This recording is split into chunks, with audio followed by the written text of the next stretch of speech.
छत्रपति शिवाजी महाराज बचपन से ही निडर और बुद्धिमान थे। उनका सपना था कि एक स्वतंत्र हिंदवी स्वराज्य की स्थापना हो, जहां जनता अन्याय और अत्याचार से मुक्त रहे। लेकिन उस समय मुगलों और आदिलशाही जैसी शक्तियां उनकी राह में बाधा थीं। इनमें से एक बड़ा दुश्मन था बीजापुर का सेनापति अफजल खान, जिसे शिवाजी को हराने के लिए भेजा गया था। अफजल खान बहुत ही क्रूर और चालाक था। उसने पहले शिवाजी महाराज के किले और गांवों को नष्ट कर दिया, मंदिरों को तोड़ा और जनता में डर फैलाने की कोशिश की। लेकिन जब शिवाजी पर सीधा हमला करना मुश्किल लगा, तो उसने एक चाल चली। उसने शिवाजी को संदेश भिजवाया कि वह उनसे शांति वार्ता करना चाहता है और रायगढ़ किले के पास एक पहाड़ी प्रतापगढ़ पर मिलने बुलाया। शिवाजी महाराज समझ गए कि यह सिर्फ एक षड्यंत्र है।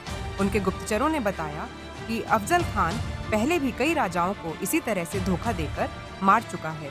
लेकिन शिवाजी बिना डरे इस चाल को अपनी जीत में बदलने की योजना बनाने लगे। शिवाजी ने एक गुप्त रणनीति बनाई।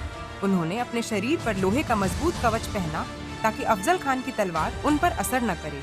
साथ ही उन्होंने अपने हाथ में एक खास हथियार बाघ के पंजे जैसे नुकीले धारदार हथियार छिपा लिए और कटार भी रखी।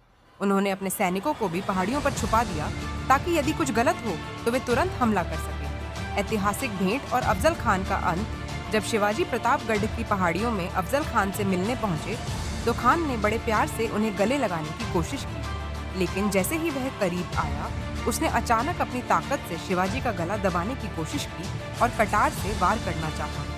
लेकिन शिवाजी पहले से तैयार थे। उन्होंने झट से बाघनक से अफजल खान के पेट पर जोरदार वार किया और फिर अपनी कटार निकालकर उसे वहीं पर ढेर कर दिया।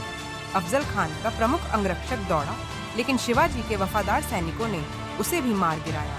इसके बाद शिवाजी के सैनिकों ने अफजल खान की सेना पर हमला किया और उन्हें पूरी तरह पराजित कर दिया।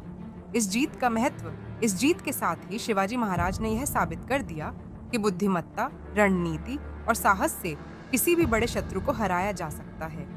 उन्होंने दिखाया कि युद्ध केवल ताकत से नहीं, बल्कि चतुराई और सही योजना से जीते जाते हैं। प्रतापगढ़ की यह जीत शिवाजी के स्वराज्य के लिए बहुत महत्वपूर्ण साबित हुई।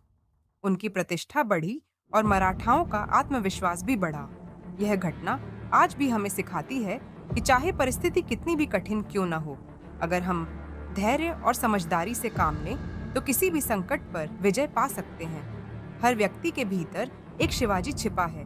जरूरत है तो सिर्फ उसे पहचानने और आत्मविश्वास के साथ आगे बढ़ने की।